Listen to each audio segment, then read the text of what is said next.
오늘 본문은 데살로니가전서 1장 전체입니다. 1절부터 10절까지의 말씀 1장 전체인데요. 여러분 아시다시피 데살로니가 교회는요, 사도 바울의 2차 전도 여행 때 세웠던 교회 중에 하나입니다. 유럽의 교회를 여러 군데 세웠는데 2차 전도 여행 때 유럽에 세웠던 두 번째 교회가 바로 이 데살로니가 교회였습니다. 그러나 정작 이 교회에서 이 사도 바울은 오랫동안 사역하지를 못했습니다.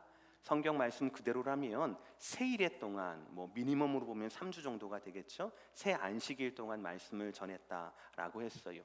그 이유가 바로 뭐냐면 일부 유대인들이, 특히 이제 바울을 반대하는 유대인들이 거기에서 각종 테러들을 막 일으켜서 결국 바울과 바울 일행은 더 이상 데살로니가에서 복음을 전하지 못하고 쫓겨나가게 됩니다. 이것이 바로 데살로니가 교회와 바울의 인연이고 기억이었을 겁니다. 또 이 데살로니가 교회가 신앙이 성장하고 교회가 되는 데 있어서 악조건은 굉장히 더 많았었습니다. 이 바울 일행의 복음을 전해 듣고 은혜를 받았던 분들이 계시죠. 여러분들처럼 은혜를 받고 정말로 자기의 재물과 자기의 집을 오픈해서 거기를 이제 전도의 장으로, 집회의 장으로 여러 번 분들이 계셨던 것 같아요. 그 중에 야손이라는 분이 계셨는데요. 그런데 이 야손이라는 분도 이 유대인들의 폭동의 대상이 되었습니다. 유대인뿐만 아니라 그 지역에 있는 건달들, 그 건달들이 막 소동을 일으키고 이 일을 거들었어요. 그래서 결국 야손의 집은 엉망이 되고 말았고요. 야손과 그리고 몇몇 은혜 받은 데살로니가 교인들은 공회에 끌려 나와서 아주 곤욕을 당하게 됩니다. 사도행전을 보면은요, 결국은 이 야손은 보석금을 내고 겨우겨우 풀려난 그런 사건도 있었습니다. 이러한 것이 바로 데살로니가 지역이었고, 그 핍박과 어지러움 속에서도 피어난 교회가 바로 데살로니가 교회였습니다. 그럼에도 불구하고, 이런 상황에도 불구하고 우리는 말씀을 통하여서 놀라운 사실을 발견하게 됩니다. 신약 성경의 그 수많은 초대교회 중에서 제가 보기에는 가장 온전하고 가장 아름다운 신앙 공동체를 이 데살로니가 교회를 통하여서 확인할 수 있다라는 것이죠. 우리 다 함께 한 목소리로 우리의 사모함을 담아 다 함께 읽겠습니다. 1장 3절의 말씀 시작. 너희의 믿음의 역사와 사랑의 수고와 우리 주 예수 그리스도에 대한 소망의 인내를 우리 하나님 아버지 앞에서 끊임없이 기억하니. 사도 바울 일행이 저 멀리 떨어져 있던 늘 빚진 마음에, 늘 미안한 마음에 있던 데살로니가 교회에 대해서 그것을 기억과 그 소문들을 끊임없이 듣고 있고 기억하고 있다라는 거예요. 단순히 그냥 믿음, 소망, 사랑이 있는 것이 아니라 믿음의 역사, 사랑의 수고, 소망의 인내라고 해서 데살로니가 교인들이 가졌던 이 복음은 그들의 신앙은 그냥 단순히 존재하는 신앙이 아니라 그들의 삶 가운데, 그 어려움 가운데, 환난과 어지러움 가운데 살아 움직이는 신앙임을 드러내고 있다라는 것입니다. 어떻게 저렇게 열악한 환경 가운데에서도 이 신앙 공동체가 복음을 오랫동안 들은 것도 아니었는데 그런 신앙 공동체가 이러한 열매를 맺을 수 있을까? 굉장히 놀랍고 또한 부럽습니다. 사랑하는 성도 여러분, 저와 여러분이 꿈꾸는 교회 공동체는 어떤 교회 공동체가 되어야 합니까?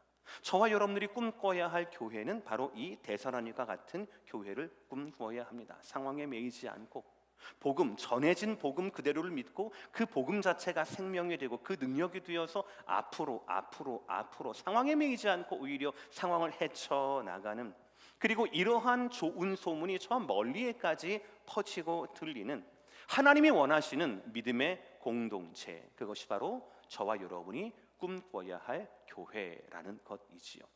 우리가 꿈꿔야 할 교회는 한마디로 말해서 이렇게 말씀드리겠습니다. 온전한 신앙 공동체라는 것입니다. 따라합시다. 우리가 꿈꾸는 교회는 온전한 신앙 공동체입니다. 1절의 말씀 제가 읽겠습니다. 바울과 실로아노와 디모데는, 실로아노는 신라를 말하는 겁니다. 바울과 실라와 디모데는 편지의 송신자를 말하는 거죠. 하나님 아버지와 주 예수 그리스도 안에 있는 데살로니가 인의 교회에 편지하노니 바로 수신자를 말하는 겁니다. 인사말은 뭘까요? 은혜와 평강이 너희에게 있을지어다예요. 편지의 첫머리와 수신자, 송신자, 그리고 간단한 인사를 하는 것은 그 당시에 굉장히 일반적인 편지 형식이었습니다. 근데 재미있는 것은 다른 일반적인 편지에는 들어가 있지 않던 유독 사도 바울의 이 편지에만, 데살로니가 교인들을 향한 첫 번째 편지에만 들어가 있는 단어가 있어요. 일반적이지 않은 특별한 단어가 있습니다. 그것이 뭔지 아십니까? 뭘까요, 여러분들? 어떻게 하셨어요? 제가 가르쳐 드렸으니까요. 은혜와 평강이라는 단어입니다. 은혜와 평강이라는 단어에 집중하셔야 합니다. 지난주에 말씀드렸듯이 은혜라고 하는 것은 하나님의 일방적인 기쁨, 선물이었습니다. 그리고 평강은 그 은혜의 결과예요. 그 기쁨이, 그 평안이 내 마음 가운데 가득한 상태를 말하는 겁니다. 은혜와 평강, 이 두 가지는 철저히 모두가 다 하나님의 단어입니다. 특별히 평강은요, 단순히 문제가 없는 상태, 부족함이 없는 상태, 전쟁이 끝난 상태가 아닙니다. 하나님만이 주실 수 있는 기쁨과 그 은혜가 내 마음에 가득한 것, 세상에서는 찾을 수 없는 것, 그것을 우리는 은혜, 평강이라고 부릅니다. 우리는 지난주 사울을 통하여서 은혜에 대해서 배웠습니다. 인간적인 뛰어남, 매력, 좋은 가문을 가지고 태어났던 사울이었습니다. 그리고 하나님은 그 사울을 그가 원하지 않았으면, 그가 바라지 않았음에도 불구하고 일방적인 은혜와 축복으로 말미암아 그를 이스라엘의 초대 왕으로 세우셔서 기름까지 부으셨습니다. 그러나 이런 일방적인 은혜와 이 축복과 선물을 그는 지키지를 못했습니다. 은혜를 은혜답게 지키지 못하여 결국 어떻게 되었습니까? 기름 부음 받았지만 버림받게 되었습니다. 변화의 순간도 분명히 있었지만 그것이 결국 변질되고 말았다라는 것이죠. 제가 지난주 설교 뭐라고 했습니까? 우리가 구해야 할 은혜는 받는 은혜뿐만 아니라 받은 은혜를 지켜야 하는 은혜도 저와 여러분이 구해야 한다라고 말씀을 드렸어요. 여러분, 오늘 데살로니가 교회, 이 교회의 온전함, 이 아름다운 모습, 이 건강함 어디에서 시작이 됐습니까? 그들이 막 서로 으쌰으쌰해서 그랬습니까? 아니면 야손 말고 다른 아주 돈 많은 기부자가 있어서 이렇게 되었습니까? 아니면 사도 바울처럼 아주 뛰어난 성경 교사가 몇 년 동안, 몇십 년 동안 목회를 해서 그렇게 되었습니까? 그렇지 않다라는 것이에요. 하나님의 온전함은 하나님에게서 시작된다는 겁니다. 하나님 교회의 온전함은 하나님에게부터 우리는 기대해야 한다라는 것입니다. 그것이 어떤 단어예요? 다른 편지에선 발견할 수 없었던 은혜와 평강이라는 것이에요. 은혜와 평강, 하나님께로부터 찾을 수 있는 이 은혜와 평강이 그들에게 이러한 건강한 교회를, 온전한 신앙 공동체를 열매 맺게 했다라는 것이에요. 복음이 심겨졌기 때문에 기대할 수 있는 열매였어요. 우리는 이 순서를 잊으면 안 됩니다. 여러분 영혼의 가운데 새겨진 것, 심겨진 것이 무엇입니까? 그것은 철저히 복음이어야만 합니다. 아멘 하시길 바랍니다. 복음이어야만 합니다. 복음과 더불어서 다른 것도 조금씩, 알곡과 더불어서 다른 가라지도 여러분 허용하시면 안 돼요. 섞이면 안 돼요. 여러분, 우리의 신앙생활도 마찬가지, 개인적인 신앙생활도 마찬가지. 겉으로 우리는 오렌지 카운티 제2장로교 교회라고 이야기를 합니다. 믿는 자들의 모임이라는 것이죠. 그러나 그 교회의 본질적인 속성은 어디에 있습니까? 모임에 있습니까? 믿음에 있습니까? 당연히 믿음에 있는 것이죠. 당연히 믿음에 있어야 합니다. 그러므로 우리는 교회 생활할 때 모임 생활보다는 우리의 믿음, 신앙 생활에 더욱더 집중해야 한다는 것이죠. 로마서 말씀에 믿음은 들음에서, 들음은 그리스도의 말씀으로 말미암는다라고 말씀했는데, 즉 말씀에 기초한 저와 여러분의 믿음이 다른 어떤 것보다도 중요하다라는 것이지요. 그러니 여러분, 말씀을 더욱 사모하셔야 합니다. 말씀이 선포되는 이 예배를 더욱더 준비함으로 하나님이 내려주시는 은혜를 구하셔야 합니다. 특별히 오늘 나눠드렸던 에스라 프로젝트에 모두 참석해 주셔야 합니다. 그동안 제가 좀 통계를 보니까 그동안 우리 교회 등록 교인 가운데 한 15%, 20%를 우리 참석을 해 주셨어요. 우리 줌을 통하여서 참석을 해주셨습니다. 그것으로는 부족합니다. 여러분 모두에게 하나님의 은혜가 필요하다면, 여러분 모두가 내가 원하는 신앙생활이 아니라 하나님이 원하시는 대로의 신앙생활을 내가 그렇게 하기를 원하신다라면, 사울처럼이 아니라 다윗처럼 살기를 원하신다라면 어떻게 해서든 어느 경우에든 여러분 서 계신 그곳에서 말씀을 사모하셔야 한다라는 거예요. 또 한 가지, 예배를 잘 드리셔야 합니다. 예배를 잘 드린다라고 하는 것은 예배에 대한 준비부터 말씀을 제가 드리는 거예요. 좋은 옷을 입고 나오십시오, 헌금 많이 좀, 그 말씀이 아니에요. 하나님께 엎드림이 예배의 본질이라고 말씀을 드렸는데, 하나님을 먼저 우리가 생각을 해야 합니다. 우리가 받은 은혜가 이렇게 많은데 받은 은혜보다도 이것을 지키는 것이 그만큼 더 중요할 것인데, 과연 나는 예배를 얼마나 준비하고 있는가, 은혜를 얼마나 기대하고 있고 그 받은 은혜를 지키기 위해서 나는 얼마나 헌신하고 결단하고 있는가를 예배를 통하여서 늘 우리는 깨우쳐야 한다는 것이죠. 그러므로 사랑하는 성도 여러분, 지금처럼 주일 예배에 참 많이 나와주셔서 팬데믹의 상황에서 담임 목사로서 얼마나 감사하고 여러분께 또 감사한지 모릅니다. LA 갈비 몇 번을 구워드려도 이거는 부족한 것 같아요, 이 감사함은. 그러나 말씀에 비추어서 여러분께 다시 한번 권면합니다. 주일 예배 한 번이 아니라 주일 예배뿐만 아니라 주중 예배로, 더 나아가서는 새벽 예배까지 사모할 수 있는 여러분 되시기를 바랍니다. 건강이 허락하신다라면, 운전이 가능하시다라고 하면 새벽 예배, 현장 예배를 참석해 주시고, 그렇지 않다라면 잘 들으셔요, 구별된 태도로 예배에 참석해 주셔야 합니다. 준비된 마음으로 예배를 참석해 주셔야 합니다. 그렇게 매일 매일 은혜를 구하고 말씀과 예배를 통하여서 은혜를 받는 삶, 이것이 바로 하나님께서 우리에게 주시는 은혜와 평강으로 말미암아 더 온전케 되는 교회와 성도의 삶이라고 할 수가 있겠습니다. 사랑하는 성도 여러분, 말씀을 사모하시고 예배를 회복하시는, 예배를 위해서 살아갈 수 있는 저와 여러분 모두가 되시기를 주의 이름으로 다시 한번 축복합니다. 두 번째 말씀은 오늘 말씀 중에 제일 중요한 키워드가 되는 말씀이에요. 우리도 함께 따라할까요? 시작. 복음이 확신으로 변화하는 신앙 공동체. 우리가 꿈꾸는 교회는 첫 번째 온전한 신앙 공동체이고요, 두 번째는 복음이 확신으로 변화하는 신앙 공동체라는 것이.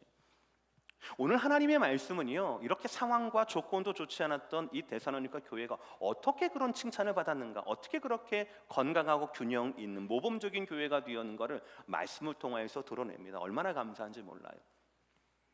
특별히 저에게 오늘 말씀이 너무나 큰 감사함으로 다가옵니다. 깨달음으로 다가와요. 거의 4년 전 일이었는데요, 4년 전에는 제가 아직 여러분들의 담임 목사로 서지를 못했었죠. 제가 청빙 인터뷰를 요청을 받고 차를 렌트를 해서 교회 주차장에서 우두커니 있었습니다. 떨리는 마음으로. 시간이 좀 남아서 당연히 차에서 내리지는 못하고 누가 뭐라고 할까봐 누구세요라고 하면 뭐라고 대답해요? 뭐라고 할까봐 내리지는 못하고 가만히 있으면서 이렇게 두리번 봤어요. 그리고 그냥 괜히 한번 차로 한 바퀴 두 바퀴 이렇게 막 돌아다니면서 교회 전후를 이렇게 막 살피고 막 그렇게 됐어요. 그때 제가 처음에 들었던 생각이 바로 뭐였냐면, 이 교회 가운데 좀 넓혀서 다목적인 어떤 그 체육관 같은 거를 하나 세우면 참 좋겠다. 그러면 그 체육관을 다양한 목적으로 사용을 해서 그 체육관을 사용하는 젊은 세대들뿐만 아니라 그 세대들의 우리 어른들 30, 40대, 50대 그 부모님들의 우리의 마음을 전도를 하기 좀 쉽겠다라고 생각을 했었어요. 그러나 그런 생각은 단순한 제 셈법이었습니다. 하나님 말씀하고는 달라요. 하나님 말씀에 체육관 세우라는 말씀은 없거든요. 성경이 말씀하시고 하나님이 꿈꾸시는 건강한 신앙 공동체와는 거리가 먼 것이었습니다. 물론 우리가 미국에 살고 있으니까요, 1970년대 로버트 슐러 목사님의 주장처럼 교회는 부흥하려면 넓은 주차장이 있어야 하고, 방송 설교처럼 유리로 만든 예배당이 있어야 하고, 유명인들, 사람들이 많이 모일 수 있는 사람들의 간증 중심의 설교가 있어야 하고, 최고 수준의 음악과 드라마 등 볼거리, 즐길거리가 많아야 한다라고 하는 주장이 통하던 시대도 있었습니다. 아닙니다. 정정할게요. 그러한 것이 필요한 시대도 있었어요. 그러나 이러한 조건은 본질적인 것이 아닙니다. 오늘 말씀이 그 증거고, 오늘 말씀의 데살로니가 교회가 그 증거입니다. 오늘 본문에는요, 그것에 대해서 단순하지만 확실한 원리를 말씀하고 있습니다. 건강한 교회의 확실한 원리, 그것이 무엇입니까? 5절 상반절 다 함께 읽겠습니다. 시작. 이는 우리 복음이 너희에게 말로만 이른 것이 아니라 또한 능력과 성령과 큰 확신으로 된 것임이라. 아멘. 사도 바울 일행이 전했던 그 복음이 말의 형태로 전해졌겠죠. 물론 말의 형태로 전해진 그 복음이 그 받아들인 그대로 말의 형태로 존재하면 안 된다라는, 말로만 남으면 안 된다라는 것입니다. 여러분, 저와 여러분이 전하는 복음은 무엇입니까? 우리가 나누는 복음이 뭐예요? 2000년 전 있었던 역사적인 사건이에요. 예수님의 죽으심과 부활하심과 승천하심이에요. 성경에 기록되어 있는 그런 정보 중에 하나입니다. 그러나 그것이 정보로만, 지식으로만, 성경에만 묶여 있어서는, 하나의 사건으로만 취급되어서는 안 된다라는 것이에요. 언어로 전달된 그 복음이 우리 모두에게 대사로니까 교인들처럼 무엇으로요? 능력으로, 성령으로, 더 크게 큰 확신으로 변화가 되어야 한다라는 것입니다. 바울 신학의 최고 고수라고 할 수 있는, 지금은 소천하셨지만 F.F. 브루스라고 하는 신학자가 있어요. 그분께서 이 큰 확신을 어떻게 설명했느냐, 이렇게 설명했습니다. 복음이 전해질 때 성령께서 듣는 자들의 마음속에서 일하신 증거, 복음이 선포되었을 때 듣는 자들에게 성령께서 일하신 증거, 그것이 바로 뭐냐면 복음이 말로만 그치는 것이 아니라 큰 확신으로 변화한다라는 거예요. 저 말을 조금 더 쉽게 얘기하면 바로 무엇입니까? 말로 선포된 복음에 대한 영혼의 반응이라는 거예요. 따라할까요? 말로 선포된 복음에 대한 영혼의 반응. 그 영혼의 반응이 있는가 없는가예요. 이 영혼의 반응, 큰 확신은요, 복음을 전하는 자나 복음을 듣는 자나 이 모든 것들을 기대해야 합니다. 그리고 교회는 바로 건물이 아니라 이 말씀과 말씀의 살아계심과 복음이 말로 전했을 뿐 아니라 능력으로 변하고 큰 확신으로 변화되는 것, 이 변화에 생명을 걸어야 한다는 것이죠. 여러분 개개인이 이 시간 말씀 앞에 점검하셔야 할 것이 있습니다. 여러분이 들은 복음이, 여러분이 영접한 복음이 지금 어떻게 또 얼마나 성장하고 변화했는가라는 질문이에요. 어떤 사람은 오늘 말씀에 나오는 것처럼 말로 들었던 복음이 계속 말의 수준에서, 지식의 차원에서 머물기도 합니다. 그냥 이해하고 마는 것이죠. 알고 넘어가는 것이죠. 복음이 말의 수준에서 더 이상 발전하지 않는 겁니다. 생명의 역사가 더 이상 없는 거예요. 또 어떤 사람들은 오늘 말씀처럼 이 복음이 말의 수준을 넘어서 내 삶의 실제적인 능력으로, 확신으로 성장하고 발전하는 사람도 분명히 있다라는 것이에요. 그리고 여러분, 우리는 잘 압니다. 우리의 영혼은 너무나 잘 알아요. 나에게 복음을 주신 하나님의 마음이, 나를 향한 하나님의 원함이, 소명이 무엇인지, 내가 어떻게 반응하기를 원하시는지를 알아요. 그거를 알아요. 우리는 변화해야 합니다. 들었던 복음이 대사로니까 교인들처럼 내 안에서 능력으로 나타나도록, 성령 하나님의 분명한 인도하심이 증거될 수 있도록, 복음이 복음에 머물지 않고, 정보에 머물지 않고, 말에 머물지 않고, 복음이 나에게 크나큰 확신으로 변해야 한다라는 것입니다. 이 변화는 해도 되고 안 해도 되는 것이 아니에요. 지난주 사울의 경우처럼 변화를 받지 않으면 우리는 결국 변질되기 때문에 그렇습니다. 그럼 여러분, 어떻게 해야 우리가 복음에 머물지 않고 복음이 더 큰 확신으로 성장하고 변화할 수 있을까요? 너무나 감사한 것은 오늘 말씀이 그 방법과 그 놀라운 변화의 결과도 우리에게 소개하고 계셔요. 5장 5절 하반절 제가 읽습니다. 우리가 너희 가운데서 너희를 위하여 어떤 사람이 된 것은 너희가 아는 바와 같으니라. 여러분, 이 말씀은 말씀을 전하는 우리 목회자들과 여러분을 위해서 헌신하시는 우리 먼저 당회원들에게 먼저 해당되는 말씀입니다. 무슨 말이냐면요, 우리가, 즉 누구예요? 사도 바울 일행을 말하는 거죠. 바울, 실라, 디모데와 같은 전도팀을 말하는 거예요. 우리가 너희 데살로니가 교회 너희들 가운데서 너희를 위하여 어떤 사람이 되었다라는 것은 너희가 이미 아는 바와 같다. 무슨 말이에요? 사도 바울이 복음만 전하진 않았다라는 거예요. 복음은 말로 되었지만 사도 바울은 복음을 말로만 전하지 않고 그들의 삶을 통하여서 증거했다라는 것입니다. 뚜렷한 모델이 있었다라는 것이에요. 겉으로 보기에 얼마나 한심하겠습니까?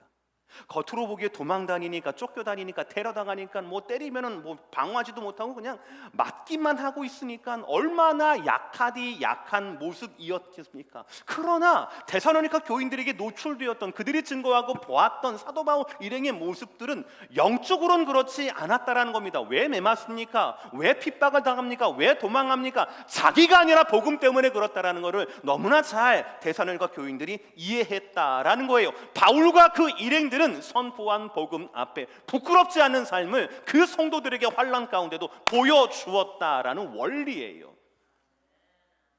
사도 바울에게 복음과 복음에 대한 삶을 같이 받았던 이 데살로니가 교인들도 그러니까 자기들이 그렇게 살 수 있었던 거예요. 어떻게 살았다고요? 6절 말씀 다 함께 시작. 또 너희는 많은 환난 가운데서 성령의 기쁨으로 말씀을 받아 우리와 주를 본받는 자가 되었으니, 아까 5절 하반절에서 누가 주인이었어요? 우리는 사도 바울 일행을 말하지만 그 사도 바울 일행의 말과 삶, 복음과 복음에 맞는 헌신의 삶은 직접 목격했던 데살로니가 교인들은 뭐라고 합니까? 너희는 많은 환난 가운데 성령의 기쁨으로 말씀을 받았다라고 얘기해요. 이상하지 않습니까? 많은 기쁨, 뭐라고 했습니까? 많은 환난과 성령의 기쁨, 어울리는 단어가 아니에요. 많은 기쁨과 많은 환난과 성령의 기쁨은요, 어울리는 단어가 아니라고요. 환난이 아니라 환난의 그림자만 봐더라도 우리의 기쁨은 싹 사라지잖아요. 우리는 그렇게 약한 사람이에요. 그럼에도 불구하고 몇 주 말씀을 듣지 않았던 데살로니가 교인들은 많은 환난 가운데에서도 성령의 기쁨으로 말씀을 받았다라는 것이지요. 그래서 결국 도망치던 우리 선교팀과 예수 십자가로 말미암아 죽으신 예수 그리스도를 본받는 자가 되었다라는 것이에요. 더욱 놀라운 사실이 있습니다. 약한 것 같은, 너무나 상황이 안 좋았던 이 데살로니가 교인들의 이 신앙, 그들의 믿음이, 그들의 이 신앙이 그 지역뿐만 아니라 저 멀리 마게도냐와 아가야와 그리고 다른 지역에도 소문이 나기 시작했다라는 거예요. 7절 말씀 제가 읽을게요. 그러므로 너희가 마게도냐와 아가야에 있는 모든 믿는 자의 본이 되었느니라.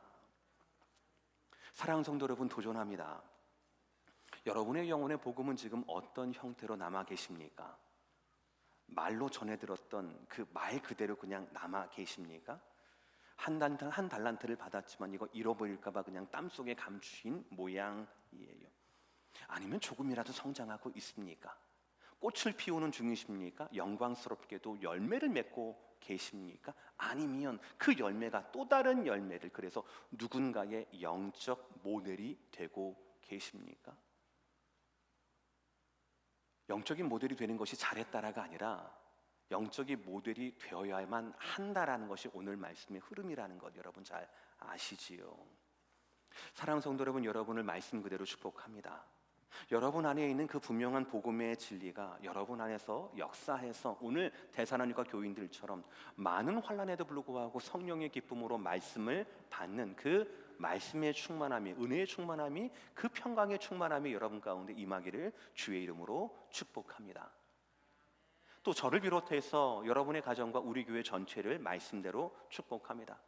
사도 바울이 데살로니가 교인들의 본이 되고 또 그들이 더 먼 지방에 있는 많은 성도들의 본이 된 것처럼 이러한 믿음의 선순환들이, 변화들이 저와 여러분 사이에서, 또 여러분과 여러분의 가정과 자녀 사이에서, 다른 교우들 사이에서도 말씀 그대로 이루어지기를 주의 이름으로 다시 한번 축복합니다. 여러분이 누군가의 본이 되고 누군가의 복이 되는 그런 삶을 사시도록 오늘 말씀으로 여러분 모두에게 축복합니다. 오늘 마지막 말씀은 이것입니다. 다시 오실 주님을 기다리는 신앙 공동체라는 거예요. 복음을 접한 지 얼마 안 됐지만 먼 지방에까지 이 믿음의 본으로 소문났던 데살로니가 교회 성도들, 그들이 보여주었던 믿음의 확신에 대해서 성경은 이렇게 증거하고 있습니다. 9절 말씀 제가 읽을게요. 그들이 우리에 대하여 스스로 말하기를, 여기서 말하는 그들은 바로 뭐냐면 데살로니가 교인들이 아니라 데살로니가 교인들에게 영향을 받은 마게도냐, 아가야, 또 그 외에 지방에 있는 성도들이에요. 그 지방 다른 지역에 있던 성도들이 우리 즉 바울 일행에 대하여 말하기를, 뭐라고 말하냐면 스스로 말한다. 저는 이 말씀이 너무 재미있어요. 스스로 말하게. 누가 시킨 것도 아니고 누가 뭐 이렇게 부탁한 것도 아닌데도 불구하고 자기들 스스로 사도 바울 일행에 대해서, 그리고 데살로니가 교인들에 대해서 막 간증하고 다니는 거예요. 뭐라고 합니까? 사도 바울이 어떻게 데살로니가 교회 가운데로 들어갔는지, 그리고 9절에 데살로니가 교인들이 어떻게 우상을 버리고 하나님께 돌아왔는지, 그리고 어떻게 참되신 살아계신 하나님을 섬기는지를 잘 증거하고 있다라는 거지. 그리고 그들이 증거한 그 객관적으로 다른 사람들이 데살로니가 교회 성도들에서 증언했던 가장 중요한 믿음의 요소가 바로 10절에 나와 있습니다. 굉장히 중요해요. 우리 다 함께 읽을까요? 시작. 또 죽은 자들 가운데서 다시 살리신 그의 아들이 하늘로부터 강림하실 것을 너희가 어떻게 기다리는지를 말하니, 이는 장래의 노하심에서 우리를 건지시는 예수시니라. 아멘. 이것이 데살로니가 교인들이 많은 환난 가운데서도 기쁨을 잃지 않았던, 말씀을 잃지 않았던, 성령의 인도하심을 잃지 않았던 원리가 되는 것, 이유였어요. 데살로니가 교회 성도들의 그 믿음, 신앙, 그 본질적인 신앙은 바로 뭐냐면 종말론적이었다라는 것이, 종말론적이었다라는 겁니다. 그러므로 여러분, 저와 여러분이 꿈꿔야 할 신앙은, 그런 교회는 어떤 교회입니까? 종말론적인 신앙 공동체라는 것이에요. 눈만 커지시고 아무도 아멘을 안 하시네요. 왜냐하면 종말론적이라고 하는 이 단어가 우리한테 히스테리를 불러일으키거든요. 그 목사님이 종말론을 얘기했어? 다음 시간에, 다음 주에는 뭐 카드 갖고 오라는 거 아니야? 집문서 갖고 오라는 거 아니야? 그렇지 않습니다. 제가 말씀드리는 것은 우리가 너무나 힘들어하는 종말론이 아니라 성경이 말씀하는 종말론이에요. 잘 들으셔야 합니다.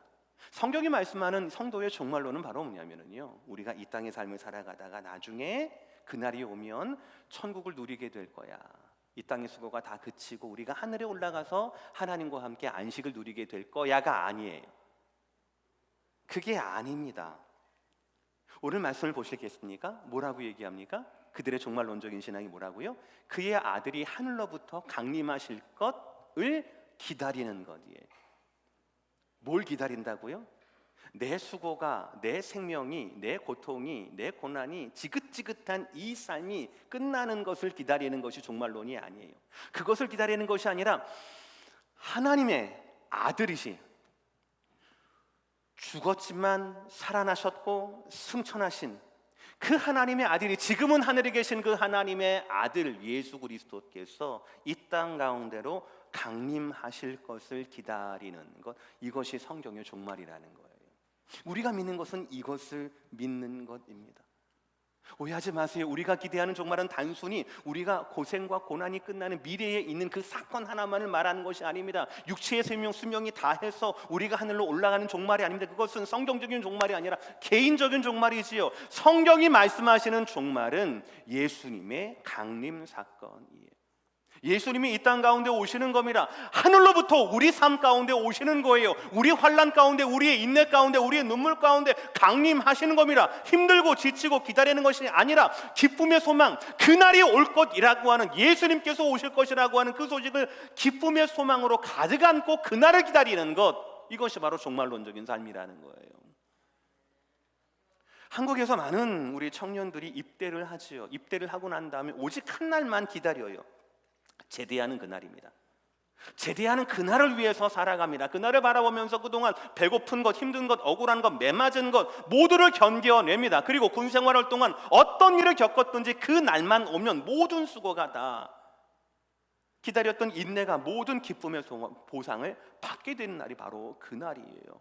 타령할 수 없으니까, 엄마 아빠 힘들게 하지 못하니까, 슬프게 하지 못하니까, 죽지 못하니까, 그래서 군생활하는 것이 아니라 그 날이 있기 때문에 참고 군생활하는 것처럼, 저와 여러분이 이 땅 가운데 살아갈 때에 우리의 종말은 개인적인 종말을 기다릴 것이 아니라 그리스도의 강림을 기다리는 것, 그 그리스도의 강림을 기다리는 종말론적인 소망 때문에 소망의 인내가 가능하게 된 것이고, 그것 때문에 많은 환난 가운데도 기쁨으로 성령의 말씀을 우리가 기다리고 기대할 수 있다라는 것이지요. 분명히 약속하신 그날, 분명히 임하실 그날, 그리스도의 강림, 그날을 바라보며 기쁨으로 견디는 것, 이것이 바로 데살로니가 교인들이, 그리고 또 우리가 품어야 할 종말론적인 신앙 공동체라는 것이에요. 사랑 성도를 오늘 말씀 마무리할게요. 오늘 말씀은 특별히 팬데믹으로 인하여서 매몰되고 위축되어 가고 있는 저와 여러분을 다시 세우고 채우는 말씀이라고 저는 믿어요. 특별히 교회의 건강함이 아니라 부흥의 조건에 민감했던 저를 다시 한번 일깨워준 말씀이 다시 좀 회복하게 했던 말씀이 바로 오늘의 말씀이었습니다. 여러분, 우리가 꿈꾸는 교회는 우리가 원하는 교회, 우리에게 필요한 교회, 우리가 편안한 교회가 결코 아닙니다. 우리가 꿈꾸는 교회는 우리가 꿈꿔야 할 교회이고 하나님이 원하시는 교회여야 합니다. 오늘 말씀에 의하면 데살로니가 교회를 통하여서 우리는 세 가지로 요약할 수 있어요. 첫째, 하나님의 은혜로 시작하여 평강에 충만한 온전한 신앙 공동체라는 것이고요. 두 번째, 복음이 말로만 고백되지 않고 능력과 큰 확신으로 드러나는 신앙 공동체여야 한다라는 것이고요. 마지막 세 번째, 종말론적 신앙으로 무장된 강림하실 예수님을 바라봄으로 인하여서 현재 당하는 환난 가운데 성령의 기쁨을 발견하는 교회여야 한다라는 것입니다. 사랑하는 성도 여러분, 우리 모두 하나님이 원하시는 교회를 품읍시다. 그리고 이 시대에 필요하다고 이 같은 교회와 저와 여러분을 부르신 그 사명을 위하여서 기쁜 헌신을 합시다. 강림하실 주님을 기대하며 땅을 향한 여러분의 눈을 들어서 하늘의 주님을 바라볼 수 있는 여러분 모두가 되기를, 그 하늘에 감추어진 영광을, 신앙 공동체로 허락하신 그 하나님의 영광을 바라보고 찬송할 줄 아는, 그 은혜를 지킬 줄 아는 저와 여러분 모두가 되시기를 주의 이름으로 축복합니다. 기도하겠습니다.